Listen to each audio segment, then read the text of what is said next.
महाराज जी अपना परिचय दे दीजिएगा और फिर। ओम नमो नारायण। मेरा परिचय, मैं महादेव चैतन्य, मैं शंकराचार्य भगवान के वृंदावन हरिहर आश्रम में निवास करता हूँ। उनके सानिध्य में, उनके चरणों में रहता हूँ। सुनने में आया है कि हंस तीर्थ और ये वट वृक्ष जो संध्या वट वृक्ष है उसका अतिक्रमण किया है, और जो सत्यम योगी जिनको कह रहे हैं कि इन्होंने उसका अपना प्रशासनिक और कहते हैं सरकार के द्वारा, जो जैसे जब सरकार थी 1992 में, उसके द्वारा इन्होंने इसको अतिक्रमण करके, और काफ़ी भूभाग जो कि कहते हैं कि यहाँ के आराध्य देवता और कहते हैं स्थान देवता हैं, और उनका स्थान को अतिक्रमण करके और लोगों को उसमें जाने से वंचित करते हैं, और अगर कोई जाने की कोशिश भी करता है तो उसके साथ बदतमीजी करके यहाँ तक कि लाठी वगैरह चलाते हैं।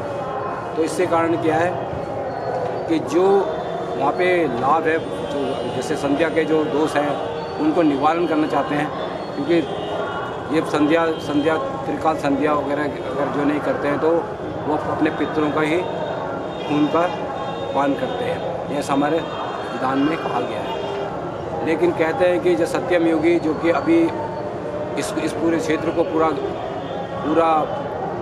कब्जा करके बैठे हैं, और यहाँ पे असंवैधानिक गतिविधियाँ चला रहे हैं, और दूसरा अपने पद का इस्तेमाल करके, पैसे का क्या माया का इस्तेमाल करके, बोलते कोई जस्टिस है, चाहे मतलब बड़े बड़े अधिकारी हैं जो यहाँ के एसपी हैं या जो हैं, इन सबको मिलके लोगों को प्रताड़ित करते हैं। जैसे कहा गया कि स्वामी जी को, एक स्वामी जी थे जो जिन्होंने उसके आंदोलन चलाया, कैलाश आश्रम के बगल में उनका आश्रम है, और कैलाश आश्रम में खुद गया हूँ, तो वहाँ पे बहुत सारे जो स्वामी लोग हैं जिन्होंने कोशिश करते हैं वहाँ जाने की, लेकिन उनको मना कर दिया जाता है। उनके केवल उनके शिष्य और जो कुछ होंगे तो वो भी उसका लाभ तो जानते नहीं, क्योंकि उनको सिर्फ क्रिया योग करना है, और बाकी जो कर्म कांड जो त्रिकाल संध्या वाले हैं उनको इसके लाभ से वंचित किया जा रहा है। धीरे धीरे उस धरोहर को नष्ट करने की कोशिश की जाती है। लेकिन कहते हैं गीता में कहा, यदा यदा ही धर्म से ग्लानिर्भवति भारत अभ्युत्थानम धर्म से पराक्रमण साधुनां विनाशाय च दुष्कृताम्। कोई ना कोई यहाँ पे उभर के सामने आएंगे और इस अधर्मी को, उसका जो साम्राज्य वहाँ पे स्थापित कर रहा है उसको नष्ट करेंगे। और इसके लिए शंकराचार्य भगवान का भी आशीर्वाद हमारे स्वामी जी को प्राप्त है, जो इसके लिए संघर्ष कर रहे हैं। और हम सब मिलके, जो ऋषिकेश से ब्रह्मचारी जी जो माधव आश्रम जी के परशिष्य हैं, उनका भी उसमें सहयोग योगदान है।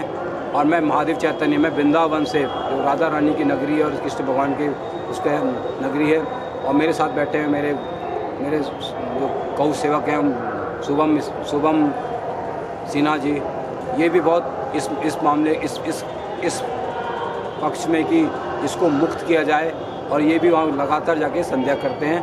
तो हम लोग उधर अंदर नहीं जा पाते हैं, लेकिन बाहर से जब उसके दर्शन होते हैं कि वट वृक्ष के, तो वहाँ पे हम संध्या जरूर करते हैं।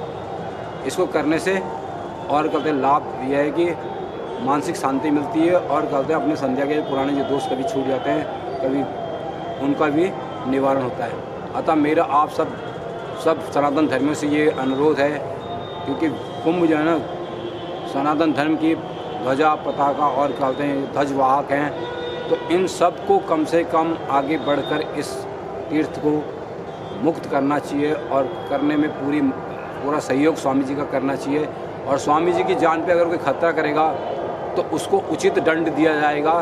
और जो महाराज कहते हैं कि अगर आप अधर्म के मार्ग में चलोगे तो आपका विनाश एक ना एक दिन जरूर हो जाएगा। जैसे ब्रह्मचारी जी कहते हैं कि रावण ने एक गलती किया, सीता माता का हरण करके उनको बंदी बना दिया, और उनको प्रलोभन देता है, और कहते हैं बहुत कुछ उनको प्रताड़ित करता है मानसिक। तो फिर हनुमान जैसे उनके पुत्र आते हैं और माता को लंका का विनाश करके, और माता का बंधनों को मुक्त करा के, और